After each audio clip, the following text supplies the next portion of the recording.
A'udzubillahi minasyaitonirrajim. Bismillahirrahmanirrahim. Assalamualaikum warahmatullahi wabarakatuh. Melanjutkan baca kitab Riyadhus Shalihin. Kita akan masuk ke mukadimah bab 1, pembahasan tentang keikhlasan dan menghadirkan niat dalam segala perbuatan, ucapan, dan keadaan nyata dan samar. Qala Allah Ta'ala, "Wa ma umiru illa liya'budullaha mukhlishina lahuddin hunafa wa yuqimus shalah wa yutuz zakah wa dzalika dinul qayyimah." Allah Ta'ala berfirman, dan tidaklah mereka itu diperintahkan melainkan supaya sama menyembah Allah dengan tulus, ikhlas, menjalankan agama untuknya semata-mata, berdiri lurus dan menegakkan sholat serta menunaikan zakat, dan yang sedemikian itulah agama yang benar. Al-Quran surat Al-Bayyinah ayat 5. Wa qala Allah Ta'ala, la yanalallaha luhumuha wala dima'uha walakin yanaluhut taqwa minkum. Allah Ta'ala berfirman, sama sekali tidak akan sampai kepada Allah daging-daging dan darah-darah binatang kurban itu, tetapi akan sampailah padanya ketakwaan dari engkau sekalian.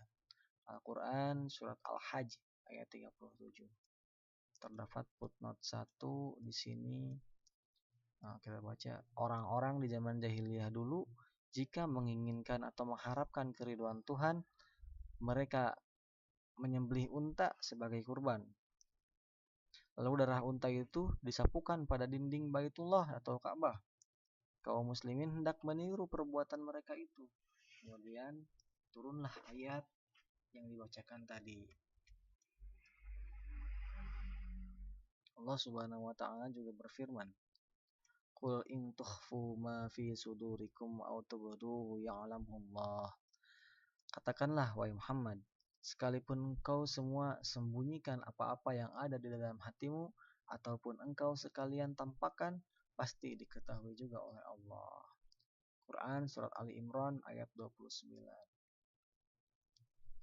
Terdapat hadis, wa an amirul mu'minin Abi Hafsin Umar bin Al-Khattab ibnu Nufail ibni Abdul Uzza ibnu Royah ibnu Abdullah ibni Urat ibni Uzah ibni Adi ibnu Ka'b ibni Lu'ayy ibnu Ghalibil Qurasiyil Adwi radhiyallahu anhu qala sami'tu Rasulullah sallallahu alaihi wasallam yaqul innama a'malu binniyat wa innama likulli imra'in ma nawa faman kanat hajratuhu ila Allah wa rasulihi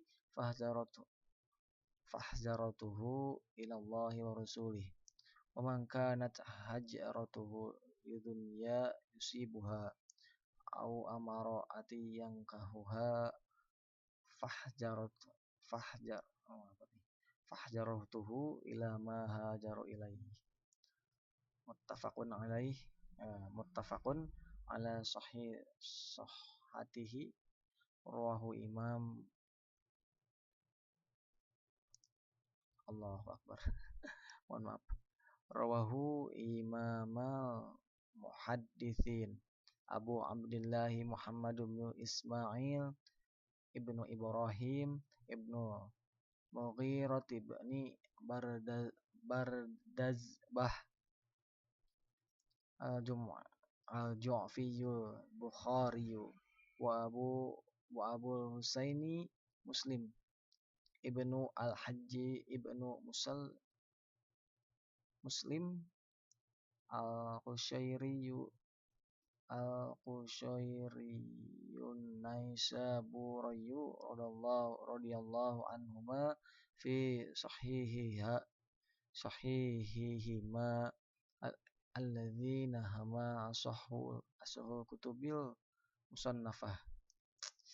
Allahu Akbar, ya Allah. Mohon maaf jika baca kitabnya masih jelek, masih belajar, mohon bimbingannya ya.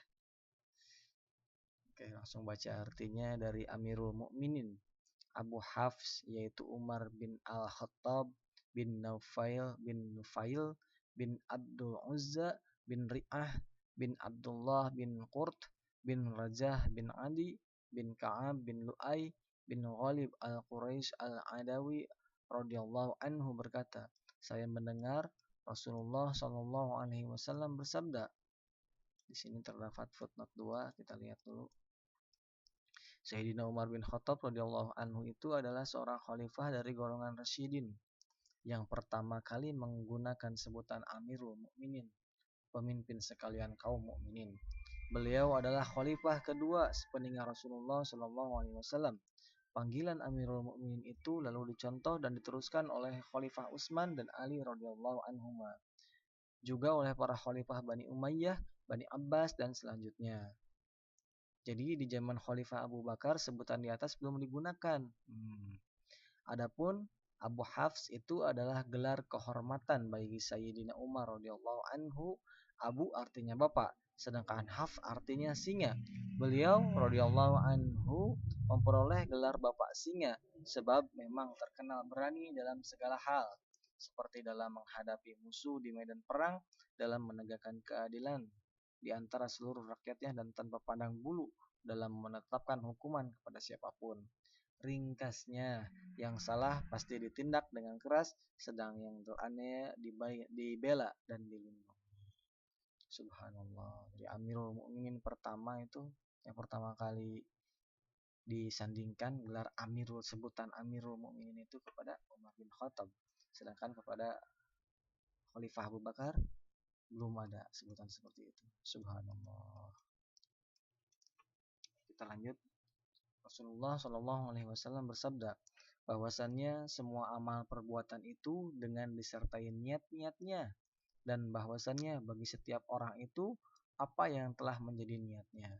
Maka barang siapa yang hijrahnya itu kepada Allah dan Rasulnya, maka hijrahnya itu pun kepada Allah dan Rasulnya. Dan barang siapa yang hijrahnya itu untuk harta dunia yang hendak diperolehnya, ataupun untuk seorang wanita yang hendak dikawinnya, maka hijrahnya pun kepada sesuatu yang dimaksud dalam hijrahnya itu. Muttafaq alaih, disepakati atas kesahihannya hadis ini karena diriwayatkan oleh Bukhari dan Muslim.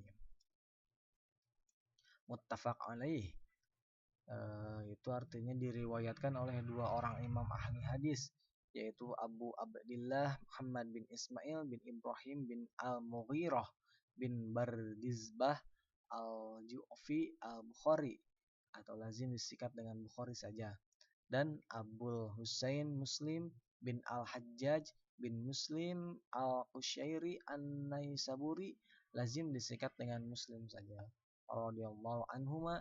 Dalam kedua kitab masing-masing, yang keduanya itu adalah sahih-sahihnya kitab hadis yang dikarangkan. Keterangan hadis di atas adalah berhubungan erat dengan persoalan niat. Rasulullah Shallallahu alaihi wasallam menyabdakannya itu ialah karena diantaranya para sahabat Nabi Shallallahu alaihi wasallam sewaktu mengikuti untuk berhijrah dari Mekah ke Madinah semata-mata sebab terpikat oleh seorang wanita, yakni Ummu Qais. Beliau Shallallahu alaihi wasallam mengetahui maksud orang itu, lalu bersabda sebagaimana di atas. Ini sababul wurud dari hadis yang dibacakan di atas tadi ya. Ya Allah, kita ulangi ya sababul wurudnya. Hadis di atas adalah berhubungan erat dengan persoalan niat. Rasulullah Shallallahu alaihi wasallam menyabdakannya itu ialah karena di antara para sahabat Nabi Shallallahu alaihi wasallam sewaktu mengikuti untuk berhijrah dari Mekah ke Madinah semata-mata sebab terpikat oleh seorang wanita, yaitu Ummu Qais. Beliau Shallallahu alaihi wasallam mengetahui maksud orang itu, lalu bersabda sebagaimana di atas. Oleh karena orang itu memperlihatkan sesuatu yang bertentangan dengan maksud yang terkandung dalam hatinya, meskipun sedemikian itu boleh saja, tetapi sebenarnya tidak patut sekali, sebab saat itu sedang dalam suasana yang amat genting dan rumit. Maka ditegurlah secara terang-terangan oleh Rasulullah SAW.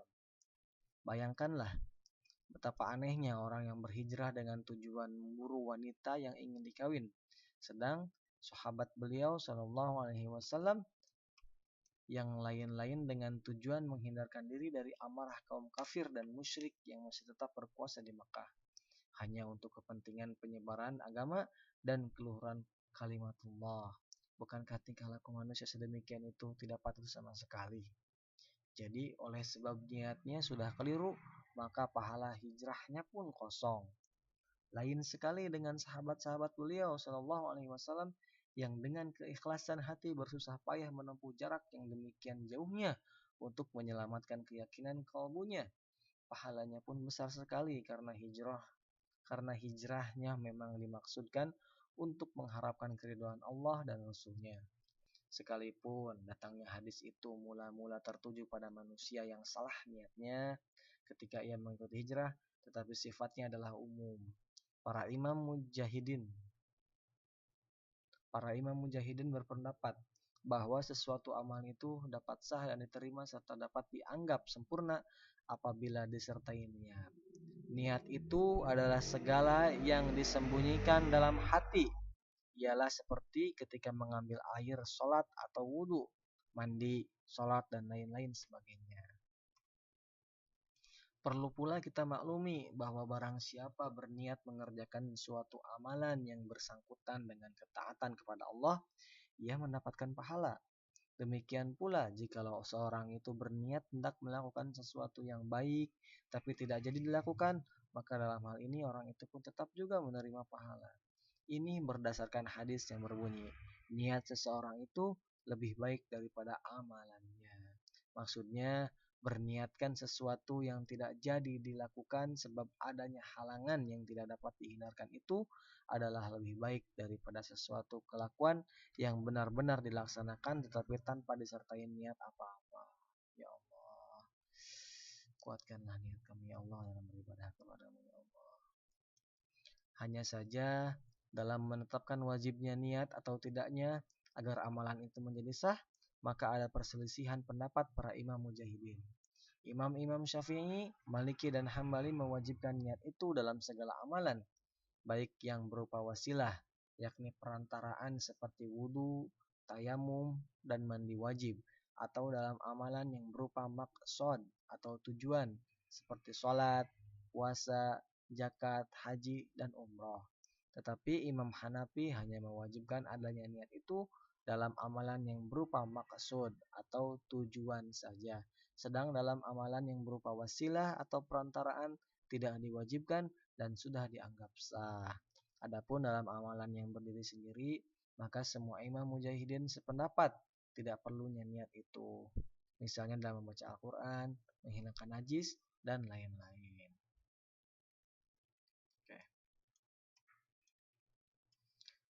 Selanjutnya, dalam amalan yang hukumnya mubah atau jawaz, yakni yang boleh dilakukan dan boleh pula tidak, seperti makan minum, maka jika disertai niat agar kuat beribadah serta bertakwa kepada Allah, agar kuat bekerja untuk bekal dalam melakukan ibadah bagi dirinya sendiri dan keluarganya, tentulah amalan tersebut mendapat pahala. Sedangkan kalau tidak disertai niat apa-apa, misalnya hanya supaya kenyang saja, maka kosonglah pahalanya. وعن أم المؤمنين أم عبد الله عائشة رضي الله عنها قالت قال رسول الله صلى الله عليه وسلم يغزو جيش الكعبة فإذا كانوا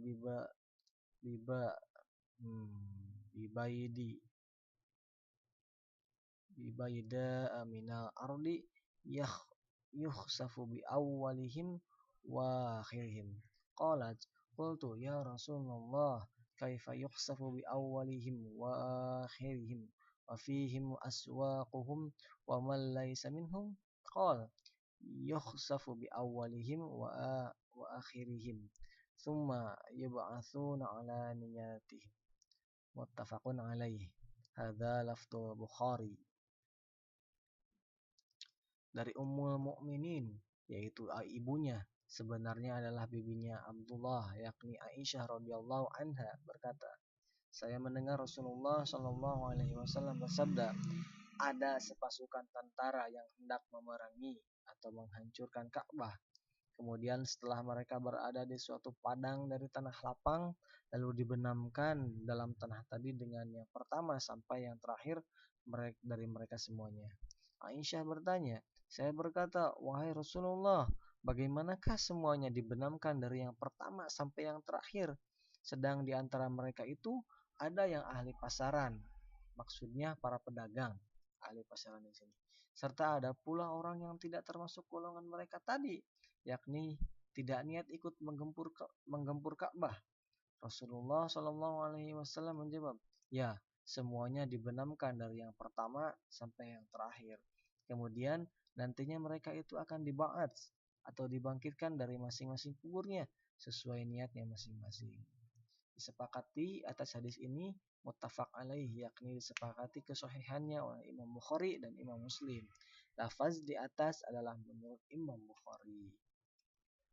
Keterangan, Sayyidah Aisyah diberi gelar Ummul Mukminin, yaitu ibunya sekalian orang mukmin, sebab beliau adalah istri Rasulullah Shallallahu Alaihi Wasallam. Jadi sudah sepatutnya. Beliau juga diberi nama Ibu Abdullah oleh Nabi Shallallahu Alaihi Wasallam.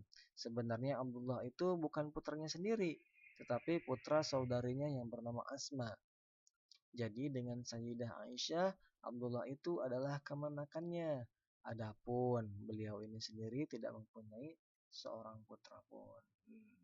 Jadi Aisyah radhiyallahu anha ini tidak memiliki seorang putra atau seorang anak. Dari uraian yang tersebut dalam hadis ini dapat diambil kesimpulan bahwa seorang yang soleh jika berdiam di lingkungan atau golongan yang selalu berkecimpung dalam kemaksiatan dan kemungkaran, maka apabila Allah Ta'ala mendatangkan azab atau siksa kepada kaum itu, orang soleh itu pun pasti akan terkena pula. Ya Allah. Jadi hadis ini mengingatkan kita semua, jangan sekali-kali bergaul dengan kaum yang ahli kemaksiatan, kemungkaran, dan kezaliman. Namun demikian, perihal amal perbuatannya tentulah dinilai sesuatu dengan niat yang terkandung dalam hati orang yang melakukannya itu. Mengenai gelar Ummul Mukminin itu bukan hanya khusus diberikan kepada Sayyidah Aisyah radhiyallahu anha belaka, tetapi juga diberikan kepada istri Rasulullah Shallallahu Alaihi Wasallam yang lainnya. Hadis ketiga, wa an Aisyah radhiyallahu anha qalat qala Nabi sallallahu alaihi wasallam la hijrata ba'da fath walakin jihadun wa niyyatun wa idzastum firatum fangfiru muttafaqun alaih wa ma'nahu la hijrata min makkata la annaha sarat dar islam. Dari Aisyah radhiyallahu anha berkata, Nabi Shallallahu Alaihi Wasallam bersabda, tidak ada hijrah setelah pembebasan Mekah. Oke, di sini terdapat footnote 3. Sabda Rasulullah Shallallahu Alaihi Wasallam, tidak ada hijrah setelah pembebasan Mekah. Oleh para alim ulama dikatakan bahwa mengenai hijrah dari daerah harb atau perang yang dikuasai oleh orang kafir ke Darul Islam, yakni daerah yang dikuasai oleh orang-orang Islam, adalah tetap sampai hari kiamat. Adalah tetap ada sampai hari kiamat. Oleh sebab itu, hadis di atas diberikan penakwilannya menjadi dua macam. Pertama, tiada hijrah setelah dibebaskannya Mekah, sebab saat itu Mekah telah menjadi sebagian dari Darul Islam atau negara Islam. Jadi tidak mungkin lagi akan terbayang tentang adanya hijrah setelah itu. Kedua, inilah yang merupakan pendapat tersohih, yaitu yang diartikan bahwa hijrah yang dianggap mulia yang dituntut, yang pengikutnya itu memperoleh keistimewaan yang nyata, itu sudah terputus sejak dibebaskannya Mekah, dan sudah lampau pula untuk mereka yang ikut berhijrah sebelum dibebaskannya Mekah itu. Sebab dengan dibebaskannya Mekah itu, Islam boleh dikata telah menjadi kokoh, kuat dan perkasa, yakni suatu kekuatan dan keperkasaan yang nyata. Jadi lain sekali dengan sebelum dibebaskannya Mekah tersebut. Adapun sabda beliau Shallallahu Alaihi Wasallam yang menyebutkan, tetapi yang ada adalah jihad dan niat. Maksudnya bahwa diperolehnya kebaikan dengan sebab hijrah itu telah terputus dengan dibebaskannya Mekah itu. Tetapi sekalipun demikian masih pula dapat dicapai kebaikan tadi dengan berjihad dan niat yang soleh. Ya Allah, bacanya kok begitu ya. Bentar, saya ulangi. Adapun sabda beliau Shallallahu Alaihi Wasallam yang menyebutkan, tetapi yang ada adalah jihad dan niat. Maksudnya ialah bahwa diperolehnya kebaikan dengan sebab hijrah itu telah terputus dengan dibebaskannya Mekah itu. Tetapi sekalipun demikian masih pula dapat dicapai kebaikan tadi dengan berjihad dan niat yang soleh. Dalam hadis di atas jelas diuraikan adanya perintah untuk suka berniat dalam melakukan kebaikan secara mutlak dan bahwa yang berniat itu sudah dapat memperoleh pahala dengan hanya keniatannya itu belaka. Kita lanjut baca hadisnya. Dari Aisyah radhiyallahu anha berkata, Nabi Shallallahu alaihi wasallam bersabda, tidak ada hijrah setelah pembebasan Makkah, tetapi yang ada ialah jihad dan niat. Maka dari itu, apabila engkau semua diminta untuk keluar oleh imam untuk berjihad, maka keluarlah. Ya Rasulullah Shallallahu Alaihi Wasallam memerintahkan kepada kita, apabila diminta untuk keluar oleh imam untuk berjihad, maka keluarlah, yaitu berangkatlah. Muttafaq alaihi. Keterangan, maknanya tiada hijrah lagi dari Makkah, sebab saat itu Mekah telah menjadi perumahan atau negara Islam. Wa an Abi Abdullah Jabir bin Abdullah al-Ansari radhiyallahu anhuma qala kunna ma'an Nabiy sallallahu alaihi wasallam fi ghazata faqala inna bil madinati la rijalan ma sirtum masira wala qata'tum wadiyan illa kanu ma'akum habasahumul marad. Wa fi riwayah illa syarakukum fil ajr. Rawahu Muslim.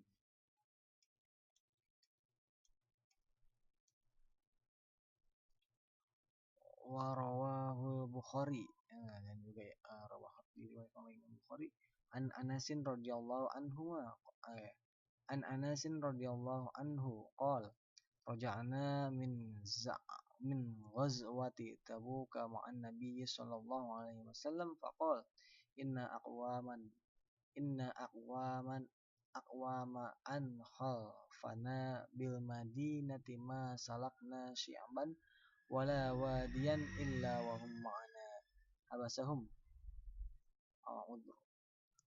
dari Abu Abdullah yaitu Jabir bin Abdullah al-Ansari radhiyallahu anhuma berkata, kita berada beserta Nabi Shallallahu alaihi wasallam dalam suatu peperangan yaitu perang Tabuk. Kemudian beliau Shallallahu alaihi wasallam bersabda, sesungguhnya di Madinah itu ada beberapa orang lelaki yang engkau semua tidak menempuh suatu perjalanan dan tidak pula menyeberangi suatu lembah, melainkan orang-orang tadi ada bersamamu, yakni sama-sama memperoleh pahala. Mereka itu terhalang oleh sakit. Maksudnya andai kata tidak sakit pasti ikut berperang. Dalam suatu riwayat dijelaskan, melainkan mereka yang tertinggal itu berserikat denganmu dalam hal pahala. Riwayat Muslim. Keterangan. Hadis sebagaimana di atas juga diriwayatkan oleh Imam Bukhari dari Anas radhiyallahu anhu Rasulullah Shallallahu alaihi wasallam bersabda, kita kembali dari perang Tabuk beserta Nabi Shallallahu alaihi wasallam. Lalu beliau bersabda, sesungguhnya ada beberapa kaum yang kita tinggalkan di Madinah. Tiada menempuh kita sekalian akan sesuatu lereng ataupun lembah, melainkan mereka itu bersama-sama dengan kita juga. Jadi memperoleh pahala seperti yang berangkat untuk berperang itu. Mereka itu terhalang oleh sesuatu keuzuran. Terdapat footnote nomor 4 di sini kita baca. Syi'ib atau lereng yang dimaksudkan di sini adalah jalan di daerah pegunungan, sedang wadi atau lembah ialah tempat yang di situ ada airnya mengalir. Jadi wadi adalah lembah, tempat yang di situ ada air mengalir, di lembah yang ada air. Ya, subhanallah. Oke, segitu aja dulu dari saya. Untuk selanjutnya insya Allah akan dilanjut di video berikutnya. Jadi bab pentingnya niat akan dibacakan lagi nanti. Dilanjutkan hadis nomor 5. Semoga ada manfaatnya. Mohon maaf jika ada kesalahan dari saya. Mohon dimaklum karena saya masih belajar. Subhanallahil-azim, subhanakallahumma wa bihamdika, asyhadu an la ilaha illa anta, astaghfiruka wa atubu ilaik. Assalamualaikum warahmatullahi wabarakatuh.